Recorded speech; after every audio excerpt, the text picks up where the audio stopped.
Talışların əsasən Azərbaycanda iki ideoloji qanadı var. Bu qanadlardan biri Azərbaycanda iqtidarın dediyi, təbliğ etdiyi ideoloji məsələlərlə razılaşmağa çalışır. Həmin trendə ayaq uydurmağa çalışır.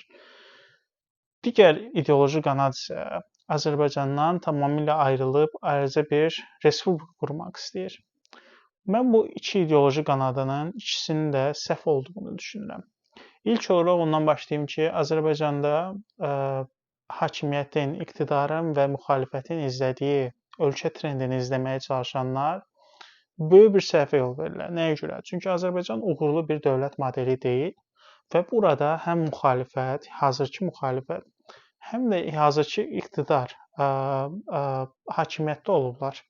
Yəni Elçi bəy hazırki müxalifətin təmsilçisi olub, həmçinin Əli Kərimli, İsa Qəmbər və digərləri də orada təmsil olunub və onlar hakimiyyəti ötürübdür. Digər bir Yeraz Naxçıvan klanının nümayəndəsinə Heydər Əliyev və daha sonra da onun oğlu hal-hazırda hakimiyyətdədir. Və bu trendlərin hər ikisi səhvdir. Yəni hər iki tərəfi səhvdir. Nəyə görə? Bu iki tərəfin heç biri ölkədə nə demokratiya yarada bilib, nə yoxsulluğu aradan qaldıra bilib, nə də ki rüşvətxorluğu aradan qaldıra bilib. Bunların hər üçü, yəni sadalama üç faktın üçü də genişlənib və ölkədə bizim daha çox etnik problemlərimiz ortaya çıxıb ermənilərlə, talışlarla, ləzgilərlə, türklər qurucu bir qüvvə kimi özünü göstərə bilməyib. Yəni bu cərəyanların hamısı problemlidir və onların bizə nəyisə öyrətməyi ilə razılaşmaq mümkün deyil. İkinci qanad Azərbaycandan ayrılıb ayrıca respublika qurmaq, ayrıca bir yer qurmaq. Mən bunu da yanlış sayıram. Nəyə görə? Əgər bu bir əsr əvvəl baş versəydi, mən bunlarla razı olardım. Həmin dövrdəki hadisələr başqa idi, həmin dövrdəki ortam başqa idi. Amma hazırda baxın, talışların böyük bir hissəsi talış zonasında yaşamır heç. Talış zonasında talışlar daha sıxdır. Bu ayrıca bir faktdır. Yəni daha sıx yaşayırlar. Digər millətlər talış zonasında azdır. Azlıqda qalır. Amma talışların ən böyük hissəsi Bakı və Abşeron yarımadasında yaşayır.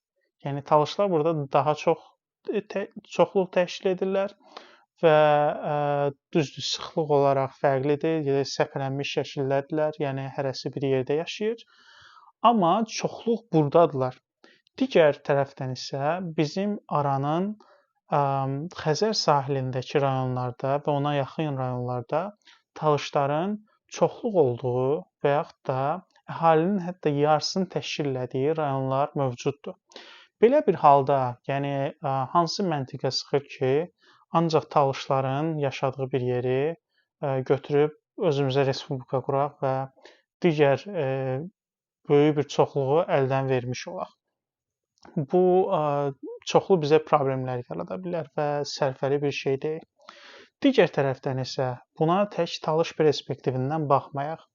Misal üçün, Azərbaycanda talışların nüfuz edə biləcəyi çoxlu yerlər var, toplumlar var. Bu təkcə talışların özündən ibarət deyil. Yəni Azərbaycanda 2 milyondan çox talış var. Həmçinin talışların şiə milli kimliyinə güclü təsir etmə imkanları var və bununla da onlar həm nəinki talışlara, həm də türklərə belə təsir edə bilirlər. Həmçinin yerli xalq mövzusundan, yəni biz yerli xalqıq, İrani xalqıq, Qafqazlıyıq mövzusundan tatlara və avarlara, ləzgilərə təsir etmə imkanları var.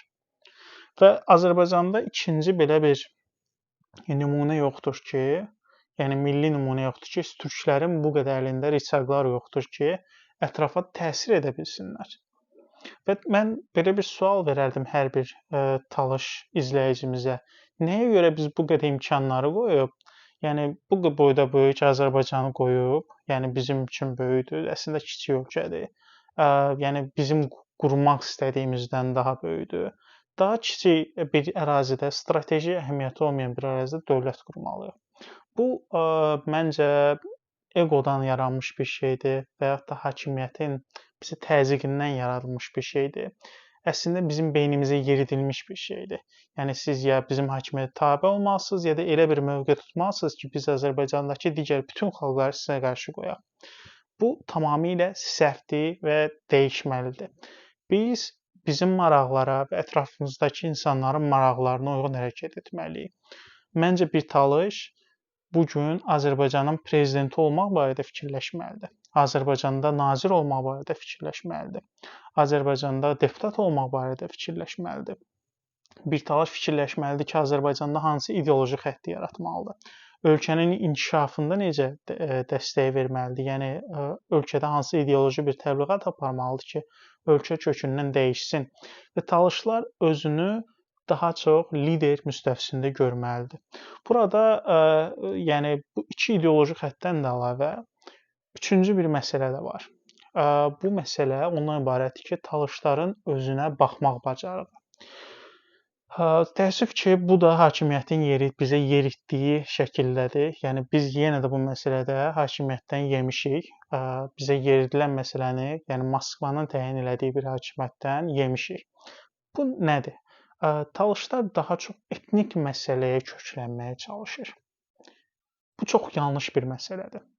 Biz hələ də dil məsələsi, hüquqi məsələmizi daha qabaqdan qeyd edirik. Bunlar vacib məsələdir. Həm etnik məsələ, bizim etnik folklor məsələmiz, həm hüquqi məsələ, bunlar vacibdir.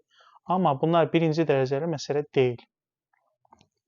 Birinci dərəcəli məsələ siyasi məsələdir. Ambisiya məsələsidir. Talışlar özünü Azərbaycan hakimiyyətində görməyə hazır olmalıdır. Və bunu zorakı yollarla etməməlidir. Biz nə Yerazıq, nə Naxçıvanlıyıq. Biz onlar kimi axmaq deyilik. Və sözüm də yaxşı Yerazlara, Naxçıvanlara deyil. Yəni Azərbaycanın başında olan bu quldur dəstəsinədir. Biz tamam fərqliyik. Bizim ilk milli dövlətimiz Talış xanlığı yarananda Avropada millətçilik məsələsi yeni cərəyanı edirdi. Yəni baxın, Qafqazda belə bir nümunə varmı ki, hansısa bir dövlət həm də həmin millətin adını daşısın.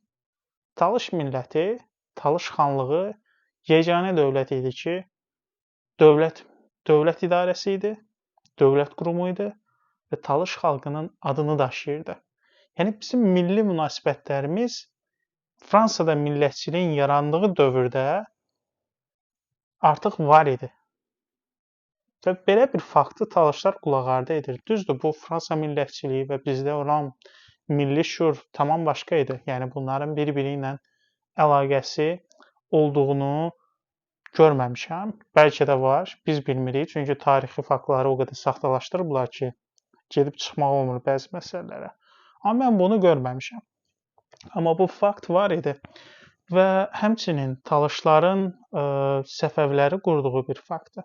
Səfəvilərin ideoloji atası hal-hazırda qəbri hələ də Lənkərandadır. Yəni biz Səfəviləri qurmuşuq. Səfəvilər Talış dağlarında formalaşıb. 3 əsrdən sonra 15-ci əsrdə artıq bir dövlət halına gəlib və Şah İsmayıl sayəsində bir imperiya halına gəlməyə başladı.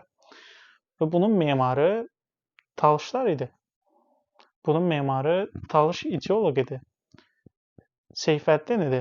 Və bugün Talışların bu məsələləri qulaqardı etməsi düzgün deyil. Və Azərbaycanda da biz etnik məsələdən, hüquqi məsələdən daha çox özümüzü lider kimi aparmağı bacarmalıyıq. Və bu hər bir talışa aiddir. Yəni talışlar, yenə deyirəm, başa düşməlidir ki, onlar bu ölkədə özünü prezident kimi görməlidir, özünü deputat kimi görməlidir, ölkənin idarəçisi, ideoloqu kimi görməlidir. Talışların yeri budur. Talışların yeri o deyil ki, hansısa Ayloloy mahnısını hansısa bir yerdə danışsın, oxusun və yaxud da hansısa bir etnik folklordan danışsın. Bunlar vacib məsələlərdir, amma birinci dərəcəli məsələ deyil. Və ümid edirəm ki, hər bir talış mənim hansı mövqedən danışdığımı da başa düşəcəkdir. Çox sağ olun.